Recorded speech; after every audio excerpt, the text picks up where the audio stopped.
ലോക എന്ന സിനിമയുടെ ഹിഡൻ ഡീറ്റെയിൽസിനെ കുറിച്ചാണ് ഈ വീഡിയോ പറയുന്നത്. നിങ്ങൾ ഈ സിനിമ കണ്ടിട്ടില്ല എന്നുണ്ടെങ്കിൽ ഇവിടെ വെച്ച് തന്നെ ഈ വീഡിയോ നിർത്തുക. നിങ്ങൾ സിനിമ കാണുക. സിനിമ കണ്ടു കഴിഞ്ഞ് ശേഷം ഈ ഒന്ന് വീഡിയോ കാണുക. അപ്പോൾ ഈ ലോക എന്ന സിനിമ നമുക്കൊരു പ്രോപ്പർ ബേസ്മെന്റ് ഉള്ള ഒരു യൂണിവേഴ്സ് ആണ്.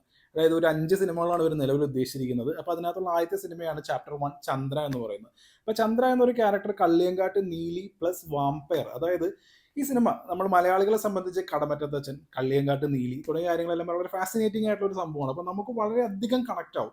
പക്ഷേ ഇതൊരു പാൻ ഇന്ത്യൻ അപ്പീലുള്ള ഒരു സിനിമയും കൂടി ആയതുകൊണ്ട് തന്നെ വാമ്പയർ എന്നുള്ളൊരു കൺസെപ്റ്റ്, വാമ്പയർ എന്നുള്ളത് ഇന്നും ഇതിനെ തുടങ്ങിയൊന്നുമില്ല, ഡ്രാക്കുള ആ ഒരു കാലഘട്ടം മുതലുള്ള ഒരു സംഭവമാണ് ഈ വാമ്പയർ എന്നുള്ള കൺസെപ്റ്റ്. അപ്പോൾ ഈ വാമ്പയർ എന്നുള്ള കൺസെപ്റ്റും കള്ളിയങ്കാട്ട് നീലി എന്നുള്ളതും അത് രണ്ടും കൂടി എന്താ പറയുക, അതിനൊരു ഹൈബ്രിഡ് ആ ഒരു സംഭവത്തിലേക്ക് കൊണ്ടുവന്നത് ആക്ച്വലി വളരെ ക്രിയേറ്റീവ് ആയിട്ടുള്ള വളരെ ബ്രില്യൻ്റ് ആയിട്ടുള്ള ഒരു ഐഡിയ ആണ്. അപ്പോൾ ഈ സിനിമ ചന്ദ്ര ലോക ചാപ്റ്റർ 1 ചന്ദ്ര തുടങ്ങുന്നതിന് മുമ്പ്, ചന്ദ്ര എന്ന് എഴുതി കാണിക്കുന്നതിന് മുമ്പ് കുറച്ച് ആനിമേഷൻ സീക്വൻസ്, അതായത് ഒരു ഫ്രെയിംസ്, ഒരു കാരിക്കേച്ചറൊക്കെ പോലുള്ള ഒരു സംഭവം കണ്ടിട്ടുണ്ടോ?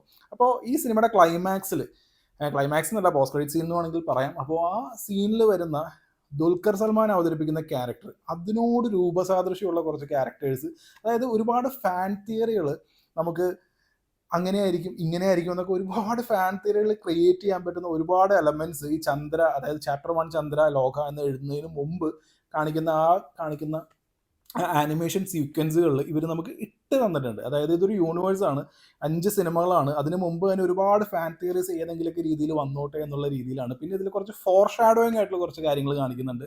അതിൽ മെയിൻ ക്യാരക്ടറിനെ ഇൻട്രൊഡ്യൂസ് ചെയ്യുന്നത് തുടക്കത്തിൽ തന്നെ ഒരു സീൻ, ആ സീനിൽ ഒരു ഫൈറ്റ് നടക്കുന്നുണ്ട്. ആ ഫൈറ്റ് നടക്കുന്നതിൻ്റെ ഇടയിൽ കോൾ വരുന്നു. അപ്പോൾ മൂത്തവൻ നിനക്ക് മകളെ പോലെയാണെന്ന് പറയുന്നു. അത് കഴിഞ്ഞിട്ട് അവിടെ നിന്ന് ഒരു എന്തോ ഒരു കെമിക്കൽ, പെട്രോളോ എന്ത് സംതിങ്, അത് കഴിഞ്ഞിട്ട് അവിടെ നിന്ന് രക്ഷപ്പെടുകയാണ് ഈ പറയുന്ന ചന്ദ്ര എന്ന് പറയുന്ന ക്യാരക്ടർ.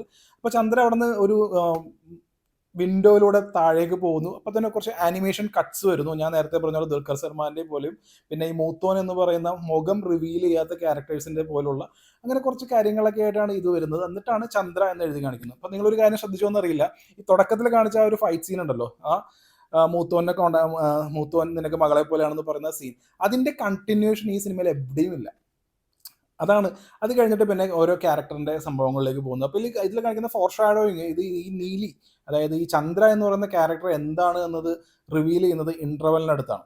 ഇത് എന്താണെന്നുള്ളത്, എന്താണ് ഇതിന്റെ സൂപ്പർ പവർ, ആരാണ് ചന്ദ്ര എന്നുള്ളത്. പക്ഷെ അതിനു മുമ്പ് തന്നെ നൈറ്റ് ഷിഫ്റ്റ് ആണ് ജോലി ചെയ്യുന്നത്. പിന്നെ ആ ബ്ലഡ്, ആ കുറച്ച് കാര്യങ്ങൾ ഈ പറയുന്ന, പിന്നെ നമ്മൾ നോക്കുകയാണെന്നുണ്ടെങ്കിൽ വിൻഡോയിൽ ന്യൂസ് പേപ്പർ വെച്ചിട്ട് ഒട്ടിച്ചു വെച്ചിരിക്കുന്നു.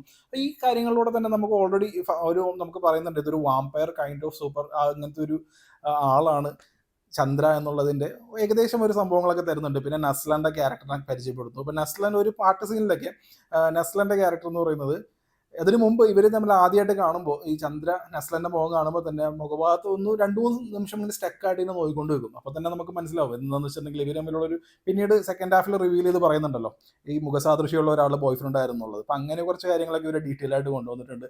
പിന്നുള്ളൊരു കാര്യം, നസ്ലൻ ആ ഒരു പാട്ട് സീനിൽ നല്ല എയിം തെറ്റാതെ കൃത്യമായിട്ട് ഷൂട്ട് ചെയ്യുന്ന ഒരാളാണ്.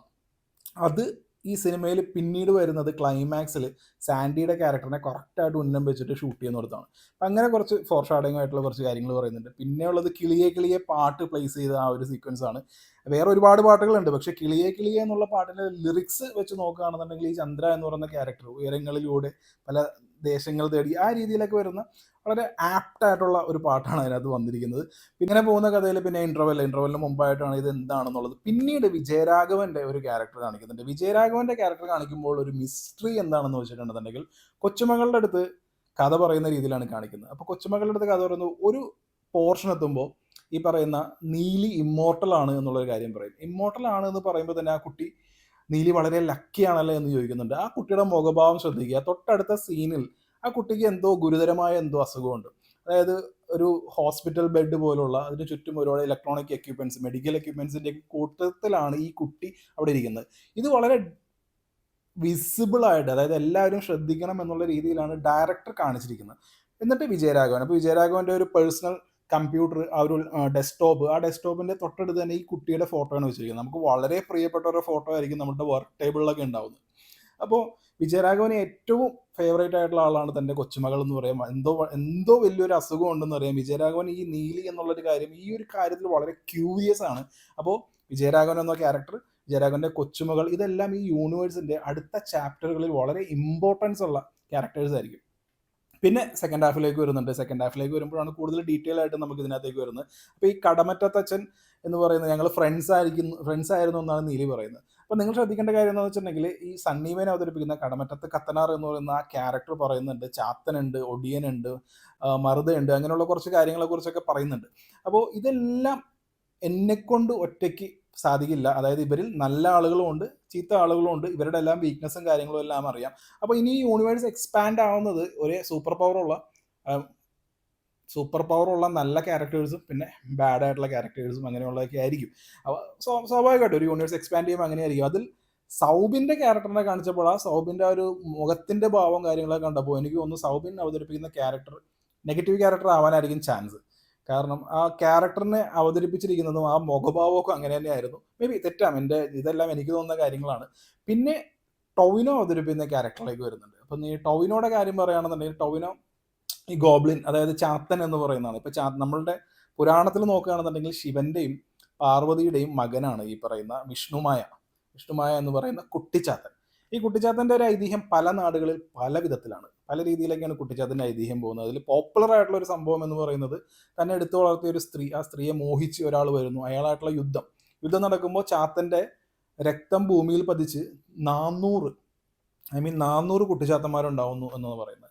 അതിൽ ഈ പറയുന്ന ഓപ്പോസിറ്റ് നിൽക്കുന്ന ഈ ശത്രു എന്തോ ബ്രഹ്മാസ്ത്രം കൈൻഡ് ഓഫ് വളരെ പവർഫുൾ ആയിട്ട് ഒരു അസ്ത്രം പ്രയോഗിക്കുമ്പോൾ ഈ 400 ചാത്തന്മാരിൽ 10 ചാത്തന്മാർ അതിനെ പ്രിവെൻറ്റ് ചെയ്യാൻ നോക്കി മരണപ്പെടുന്നു. അങ്ങനെയാണ്. അപ്പോൾ ബാക്കി 390 ചാത്തന്മാരുണ്ട്. നിങ്ങൾ ഈ ടൊവിനോയുടെ പോസ്റ്റ് ക്രെഡിറ്റ് സീന് കണ്ടിട്ടുണ്ടെന്നുണ്ടെങ്കിൽ ഒരേ മുഖച്ഛായയുള്ള 389 പേരുണ്ട് എന്ന് പറഞ്ഞിട്ടാണ് ടൊവിനോയുടെ ആ ഒരു സംഭവം വരുന്നത്. അതായത് ഈ കുട്ടിച്ചാത്തൻ്റെ പ്രോപ്പർ ഐതിഹ്യം തന്നെയാണ് ഇവിടെ വരുന്നത്. പിന്നീട് മൂത്തോൻ എന്ന് പറയുന്ന ക്യാരക്ടർ, നമുക്ക് ഒരു ശബ്ദം മാത്രമേ ഉള്ളൂ, മമ്മൂക്കയുടെ ശബ്ദമാണ് അത്. അങ്ങനെയാണ് എനിക്ക് തോന്നിയത്. കൂടുതൽ ആളുകൾ മമ്മൂക്കയുടെ ശബ്ദമാണെന്നൊക്കെ തന്നെ പറയുന്നു. നമുക്കതൊരു ഒഫീഷ്യലായിട്ട് പറയാനൊന്നും പറ്റില്ല. അപ്പോൾ ഈ മൂത്തോൻ എന്ന് പറയുന്ന ക്യാരക്ടറിന് ആദ്യമായല്ല, നമുക്കിനി ഒരാളെ കാണണം. മൂത്തോൻ എന്ന് സണ്ണിവേൻ്റെ ക്യാരക്ടർ പറയുമ്പോൾ നമ്മൾ ഒരു ഫോട്ടോ കാണുന്നുണ്ട്. It's A kind of Thomasleeha അതുപോലുള്ള തോന്നിപ്പിക്കുന്ന, തോമാശ്ലീഹയുടെ ഫോട്ടോ നമ്മൾ സെയിൻറ്റ് തോമസ് എന്ന് നോക്കുമ്പോൾ കാണുന്ന ഫോട്ടോ ആയിട്ട് സിമിലർ ആയിട്ട് തോന്നുന്ന പോലെയുള്ളതാണ്. അപ്പോൾ തോമാശ്ലീഹ അദ്ദേഹത്തിൻ്റെ ശിഷ്യന്മാർ ആ ഒരു കൈൻഡ് ഓഫ് കണക്ഷൻ ആണോ ഇവർ കൊണ്ടുവരാൻ പോകുന്നത് എന്നുള്ള ഒരു ക്യൂരിയോസിറ്റി കൂടി ഈ സിനിമ നൽകുന്നുണ്ട്.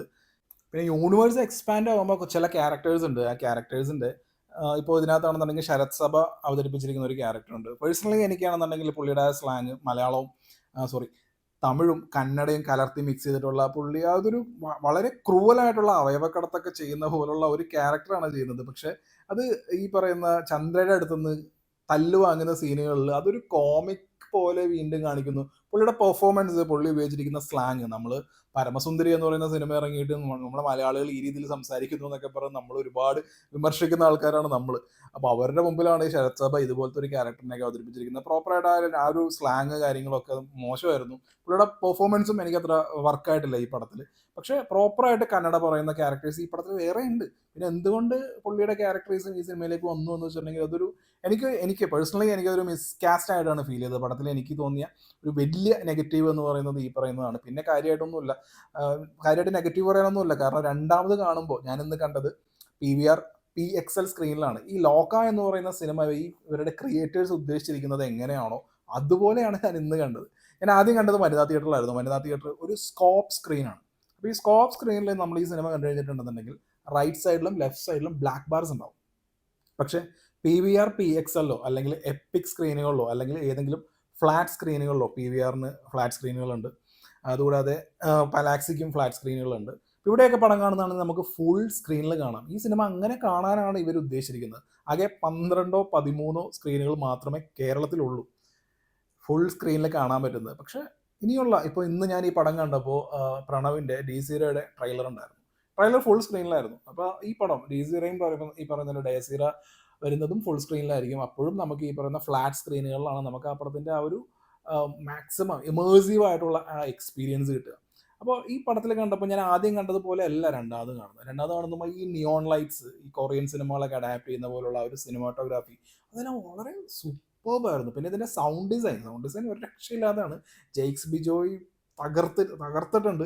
അങ്ങനെയുള്ള കാര്യങ്ങളെല്ലാം വളരെ രസമായിട്ട്, അതായത് നമ്മൾ ഒരു തവണ കണ്ട സിനിമയാണെങ്കിൽ പോലും ആക്ഷൻ സീക്വൻസ് വരുമ്പോഴും ബാക്കിയുള്ള കാര്യങ്ങളൊക്കെ വരുമ്പോഴും ഇത് ഒരു എഫക്റ്റീവായിട്ട് വരുന്നത് ഇവിടെയാണ്.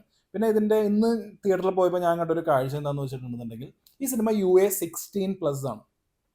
UA16+ എന്ന് പറയുന്നത് കൈൻഡ് ഓഫ് അത് അഡൽട്ട്സ് ഓൺലി കിട്ടേണ്ട സിനിമകൾക്ക് ഓക്കെ കുറച്ച് കുറവാണ്. അഡൽട്ട്സ് ഓൺലി അല്ല, എന്നാൽ വേണമെന്നുണ്ടെങ്കിൽ ഒരു മൈൽഡ് ആയിട്ടുള്ള ഒരു സർട്ടിഫിക്കറ്റ് കൊടുക്കാം എന്നാണ് പേഴ്സണലി എനിക്ക് ഫീൽ ചെയ്തത്. ഈ സിനിമയിലെ വയലൻസിനെ കുറിച്ച് പറയുകയാണെന്നുണ്ടെങ്കിൽ ഇതിൻ്റെ സെക്കൻഡ് ഹാഫിൽ, അതായത് ഇന്റർവെൽ പോയിന്റിന് മുമ്പ് വരുന്നത് ഈ കള്ളിയങ്കാട്ട് നീലി എന്നുള്ളൊരു പോർഷൻ റിവീൽ ആവുന്നതിന് മുമ്പുള്ള ആ വയലൻസ് സീക്വൻസ് ഉണ്ട്. അതിനകത്ത് ഒരു കുട്ടി, ചെറിയൊരു കുട്ടി, പെൺകുട്ടി, ആ പെൺകുട്ടിയെ കുന്തം കൊണ്ട് കുത്തുക, അത് ഇവിടുന്ന് പുറകിൽ കൂടി കുത്തി മുമ്പിലേക്ക് ഇങ്ങനെ വരിക, നിറച്ചും രക്തമാണ്, അങ്ങനെ കൊല്ലുന്ന ഒരു സീനുണ്ട്. അത് കഴിഞ്ഞിട്ട് ആ കുട്ടി ജീവിക്കുന്നു, ജീവിച്ചിട്ട് കഴുത്ത് കടിച്ച് പറിച്ചിട്ട് ചോര കുടിക്കുന്ന പോലുള്ള കുറേ സീക്വൻസ്. അത് മാത്രമല്ല, അതിന് തന്നെ പാരലായിട്ട് വരുന്ന കല്യാണിയുടെ ക്യാരക്ടർ ചോര കുടിക്കാൻ വേണ്ടി കഴുത്തിൽ കടിക്കുമ്പോൾ ബ്ലഡ് പമ്പ് ചെയ്യുന്ന ഈ ഒരു സീക്വൻസ്. അപ്പം നമ്മളൊരു കാര്യം ശ്രദ്ധിക്കേണ്ടതെന്ന് വെച്ചിട്ടുണ്ടെങ്കിൽ ഈ സിനിമ എന്ന് പറയുന്നത് ചെറിയ കുട്ടികൾ, ഞാൻ പറയുന്നത് 10ാം ക്ലാസ് കഴിഞ്ഞാൽ +1 +2 പഠിക്കുന്ന കുട്ടികളെ കുറിച്ചല്ല ഞാൻ പറയുന്നത്, ചെറിയ കുട്ടികളെയും കൊണ്ട് പോകാൻ പറ്റാത്ത ഒരു സിനിമയാണ് ലോക എന്ന് പറയുന്നത്. പക്ഷേ പാരൻസ് കൊണ്ടുപോകും. ഈ കുട്ടികളൊന്നും, എൻ്റെ കുട്ടികൾക്ക് ഇത് കണ്ടു കഴിഞ്ഞിട്ടുണ്ടെങ്കിൽ വേറെ ഒന്നും സംഭവിക്കാൻ പോകുന്നില്ല, എൻ്റെ കുട്ടികളെല്ലാം സ്ട്രോങ് ആണ്, അവർക്ക് വേറെ ട്രോമയൊന്നും വരാൻ പോകുന്നില്ല, മെൻ്റലി ഒരു പ്രശ്നവും വരാൻ പോകുന്നില്ല എന്നൊക്കെ വളരെയധികം വിശ്വസിക്കുന്ന ആളുകളാണ് നമ്മുടെ പാരൻസ് എന്ന് തോന്നുന്നു. കാരണം ഇരുട്ടാണ് ഒരു സിനിമാ തിയേറ്റർ എന്ന് പറയുന്നത്. ഇരുട്ടിൽ ഈ വെളിച്ചത്തിൽ ആകെയുള്ള വെളിച്ചം എന്ന് പറയുന്ന സിനിമ സ്ക്രീനാണ്. അതിൽ കാണിക്കുന്ന വളരെ വയലൻ്റ് ആയിട്ടുള്ള ഇതിൻ്റെ ഹൊറർ എലമെന്റ്സ് ഇതിനകത്തുണ്ട്. സാൻഡി എന്ന് പറയുന്ന ക്യാരക്ടർ വാമ്പയർ ആയി മാറുമ്പോൾ പുള്ളിക്കാരനെ ഒച്ചപ്പാട് ഞാൻ കാണുമ്പോൾ, ഞാൻ കണ്ടു നിൽക്കുകയാണ് തൊട്ട് മുമ്പിൽ സീറ്റിലുള്ള ഒരു കുട്ടി പേടിച്ച് പറക്കുന്നത്. അതായത് കുട്ടികൾ പറക്കുന്നത് നമുക്ക് കാണാൻ പറ്റും, ഇങ്ങനെ ഞെട്ടിക്കഴിഞ്ഞിട്ടുണ്ടെന്നുണ്ടെങ്കിൽ പിന്നെ വീണ്ടും ഒരു കുറച്ച് നേരം സ്റ്റക്കായിട്ടൊക്കെ നിൽക്കുന്ന പോലെ. അപ്പോൾ അത് നമ്മൾ മാതാപിതാക്കൾ കേരളത്തിൽ ഇപ്പോൾ മാർക്കോയ്ക്ക് അടക്കം കുട്ടികളെയും കൊണ്ട് പോയിട്ടുള്ളവരുണ്ടെന്ന് പറയുന്നു. അപ്പം തന്നെ നമുക്ക് ഊഹിക്കാവുന്നേ ഉള്ളൂ. അപ്പോൾ ലോക എന്ന് പറയുന്ന ഓണം പോലുള്ള സീസണിൽ ഒരുപാട് ആളുകൾ വരും. അത് എനിക്കറിയില്ല, അത് ഈ പാരൻസിൻ്റെ അടുത്ത് അവർക്ക് മനസ്സിലാവാത്തതാണോ അല്ലെങ്കിൽ മനസ്സിലായിട്ടും മനസ്സിലാവാത്ത പോലെ ഭാവിക്കുകയാണോ എന്താണെന്നൊന്നും അറിയില്ല. പക്ഷെ നമ്മളുടെ ഈ ലോക എന്ന് പറയുന്ന യൂണിവേഴ്സ് വളരെ ഫാസിനേറ്റിംഗ് ആയിട്ടുള്ള കുറേ കാര്യങ്ങളാണ് അതിൽ. ഈ ഞാൻ പറഞ്ഞ വിഷ്ണുമായ ഈ ചാത്തൻ്റെ കാര്യം പറയുകയാണെന്നുണ്ടെങ്കിൽ തന്നെ ടോവിൻ എന്ത് രസമായിട്ടാണ് ആ ക്യാരക്ടർ അവതരിപ്പിച്ചിരിക്കുന്നത്. നിങ്ങളൊന്ന് ആലോചിച്ച് നോക്കി, പുള്ളി വളരെ ഫണ്ണിയാണ്. നിങ്ങൾ ഈ ലോക ചന്ദ്ര എന്ന് പറയുന്ന ക്യാരക്ടർ നോക്കുകയാണെന്നുണ്ടെങ്കിൽ ചന്ദ്ര എവിടെയെങ്കിലും ഒന്ന് നല്ലോണം ചിരിക്കുന്നുണ്ടോ? കാരണം അത്രയ്ക്ക് സംഭവബഹുലമായ ഒരു ജീവിതം ജീവിച്ചിരുന്ന ഒരാളാണ്. ലൈഫിൽ ഇഷ്ടപ്പെട്ടവരെല്ലാവരും നഷ്ടപ്പെട്ടു പോയ, അതായത് ഇവർ ഇമ്മോർട്ടലാണ്, പക്ഷെ ഇവർ ഇഷ്ടപ്പെടുന്ന ആരെങ്കിലുമൊക്കെ ഇവരുടെ മരണം കാണണം, നമുക്ക് പ്രിയപ്പെട്ടവരുടെ മരണം കണ്ട് നിൽക്കുക എന്ന് പറയുന്നത് തന്നെ. അതുപോലെ എത്ര ആളുകളുടെ മരണം കണ്ടിരിക്കുന്ന ഒരു ക്യാരക്ടർ ആയിരിക്കണം ഈ പറയുന്ന നീലി. അതുകൊണ്ട് തന്നെ നമുക്ക് എപ്പോഴും ഒരു പ്ലസൻ്റ് ആയിട്ടുള്ള ഒരു സംഭവമല്ല. അപ്പോൾ ഈ കല്യാണിയുടെ ക്യാരക്ടർ അതിനകത്ത് വളരെ കുറച്ച് മാത്രമേ അവർ പാർട്ടിയിലേക്ക് വിളിക്കുന്ന ഒരു ഇതാണല്ലോ, അപ്പോൾ കിളിയെ പാട്ട് സീക്വൻസ് ഒക്കെ വരുന്നത്. പുള്ളിക്കാരി ആക്ച്വലി ആ മൊമെൻ്റ് എൻജോയ് ചെയ്യണം. അതിൻ്റെ ഇടയിൽ കുറച്ച് കാര്യങ്ങളൊക്കെ നടക്കുന്നുണ്ടെങ്കിൽ പോലും, പക്ഷേ കുറേ കാലമായി എന്നൊക്കെ പറയുമ്പോൾ അപ്പോൾ ഒരു ക്യാരക്ടർ അതിൻ്റെ നേരെ ഓപ്പോസിറ്റാണ് ടോവിനോയുടെ ക്യാരക്ടർ. അപ്പോൾ ഈ സെക്കൻഡ് ഫിലിം വരുമ്പോൾ എൻ്റെ ഒരു എക്സൈറ്റ്മെൻറ്റ് എന്താണെന്ന് വെച്ചിട്ടുണ്ടെന്നുണ്ടെങ്കിൽ വളരെ ഫണ്ണി ആയിട്ടുള്ള, വളരെ ക്യൂക്കി ആയിട്ടുള്ള, എന്നാൽ ടോവിനോ അസാധ്യമായിട്ട് ചെയ്തിട്ടുണ്ട്. എനിക്ക് തോന്നുന്നു മലയാളത്തിൽ ഒരേ സമയം ഒരേപോലെ മാസ് സംഭവങ്ങളൊക്കെ കാണിക്കാൻ പറ്റുന്ന ഒരു അഭിനേതാവും കൂടി ടോവിനോയാണ്. അപ്പോൾ ഈ സിനിമയുടെ സെക്കൻഡ് പാർട്ട്, അതായത് ഈ പറയുന്ന ചാത്തന്മാരുടെ സംഭവം വരികയാണെന്നുണ്ടെങ്കിൽ കിടിലനായിരിക്കും. ഇതൊരു സബ്ജക്റ്റ് നല്ലതാണെന്നുണ്ടെങ്കിൽ അടിപൊളിയായിരിക്കും. പിന്നെ ഈ മൂത്തോനെ കുറിച്ച് ഒരുപാട് മിസ്റ്ററികൾ ഉണ്ടാവും. ഇപ്പോൾ ഓൾറെഡി തന്നെ ഫാൻ തിയറീസ് ഒരുപാട് ഫേസ്ബുക്കിലും ബാക്കിയുള്ള സോഷ്യൽ മീഡിയയിലൊക്കെ കാണാം. ഈ മൂത്തോൻ എന്ന് പറയുന്ന ആളാണ് യഥാർത്ഥത്തിൽ ഏറ്റവും വലിയ ഈവിൾ എന്നൊക്കെയാണ് പറയുന്നത്.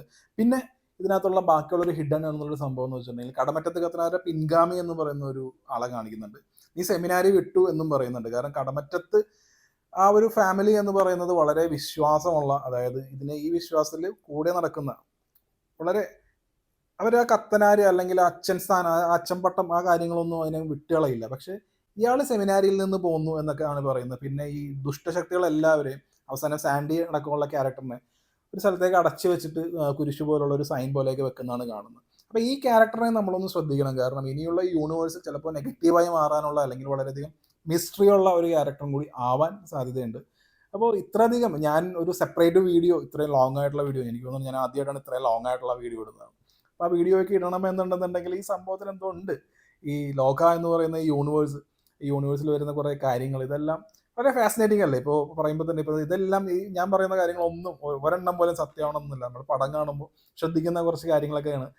പിന്നെ നെസ്ലന്റെ ക്യാരക്ടറിനെ വെടിയേക്കുമ്പോൾ ഒരു മൈക്കിൾസ് എന്ന് പറയുന്ന ഒരു ഹോസ്പിറ്റലിലാണ് കൊണ്ടുവരുന്നത്. അപ്പോൾ ഈ മൈക്കിളിന്റെ ഹോസ്പിറ്റലിലേക്ക് കൊണ്ടുവരേണ്ട ഈ മൈക്കിൾ എന്ന് പറയുന്ന ക്യാരക്ടർ അതോടെ റിവീൽ ചെയ്തിട്ടുണ്ടോ എന്ന് എനിക്ക് തോന്നുന്നില്ല. അപ്പോൾ ഈ മൈക്കിൾ എന്ന് പറയുന്ന ക്യാരക്ടർ ആരാണ്, എന്താണ് സംഭവം എന്നുള്ളത്, അങ്ങനെ ഒരുപാട് ഒരുപാട് ഒരുപാട് കാര്യങ്ങൾ, ഒരുപാട് ചോദ്യങ്ങളെല്ലാം ഈ സിനിമയിലുണ്ട്. അതെല്ലാം രസമായിട്ടാണ്. കാരണം എന്താണെന്ന് വെച്ചിട്ടുണ്ടെങ്കിൽ നമ്മൾ മലയാളത്തിൽ, അല്ലെങ്കിൽ മലയാളത്തിലല്ല സോറി, മലയാളത്തിൽ യൂണിവേഴ്സ് കുറവല്ലേ. നമ്മളിപ്പോൾ സ്ത്രീ യൂണിവേഴ്സ് ആണെന്നുണ്ടെങ്കിലും അല്ലെങ്കിൽ കോപ്പ് യൂണിവേഴ്സ് ആണെന്നുണ്ടെങ്കിലും YRFന്റെ സ്പൈ യൂണിവേഴ്സ് ആണെന്നുണ്ടെങ്കിലും ഇങ്ങനെയുള്ള കുറേ യൂണിവേഴ്സിലൊക്കെ കുറേ ക്യാമിയോ വരുന്നു എന്നുണ്ടെന്നേ ഉള്ളൂ.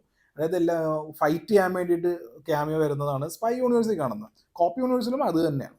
പിന്നെ സ്ത്രീ യൂണിവേഴ്സാണ് കുറച്ചും കൂടി മെച്ചമുള്ളത്. അപ്പോൾ ഈ സ്ത്രീ യൂണിവേഴ്സിൻ്റെ കാര്യം പറയുകയാണെന്നുണ്ടെങ്കിൽ അപ്പോഴും നമ്മളിപ്പോൾ മുഞ്ചിയ എന്ന് പറയുന്ന സിനിമ വേറെ എന്തെങ്കിലും കണക്ട് ആയിട്ടില്ല. പിന്നെയുള്ളത് പിന്നെ കണക്ഷൻ വരുന്നത് എന്താണെന്ന് വെച്ചിട്ടുണ്ടെങ്കിൽ അവസാനം വന്ന സ്ത്രീ 2 ആണ്. സ്ത്രീ 2ലും പറയുമ്പോൾ ജസ്റ്റ് ബേഡിയ എന്ന് പറയുന്ന ക്യാരക്ടറിന്റെ, അതായത് വരുൺ ധാവന്റെ ക്യാരക്ടറിന്റെ ഒരു ക്യാമിയോ വന്നു എന്നല്ലാതെ വേറെ കാര്യമായിട്ടൊന്നും വന്നിട്ടില്ല. അങ്ങനെയൊക്കെ നോക്കുമ്പോൾ ഇതങ്ങനെയല്ല. ഇത് വളരെ നമ്മൾ ഈ മാർവൽ സിനിമാറ്റിക് യൂണിവേഴ്സ്, ഞാൻ മാർവൽ സിനിമാറ്റിക് യൂണിവേഴ്സിന്റെ ആദ്യത്തെ സിനിമ മുതൽ തിയേറ്ററിൽ കണ്ട ആളാണ്. ഇതൊരു യൂണിവേഴ്സ് ആണെന്നും ഇതെന്താണ് സംഭവം എന്നൊക്കെ അറിയുന്നത്. കാരണം സിനിമയെ കുറിച്ച് ഏറ്റവും പ്രാന്ത് പിടിച്ച് നടക്കുന്ന സമയത്തായിരുന്നു മാർവലിന്റെ ആദ്യത്തെ പടം റിലീസായത്.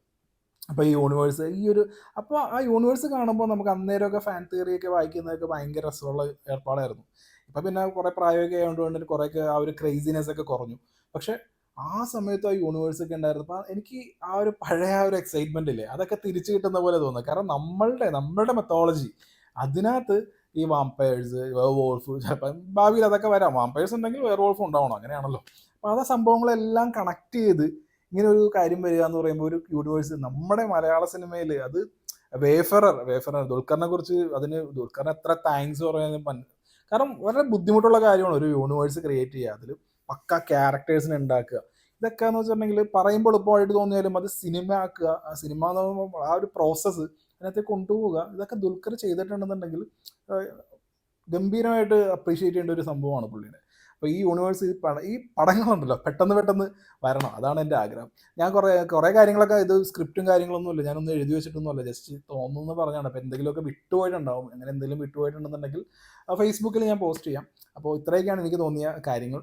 അപ്പോൾ നിങ്ങൾക്ക് തോന്നിയ കാര്യങ്ങൾ എന്തൊക്കെയാണെന്നുണ്ടെങ്കിൽ അതും കൂടി നോക്കുക. കാരണം നമുക്കിതൊരു വലിയ ഫാൻ തിയറി ആക്കി മാറ്റാം. ഓക്കെ.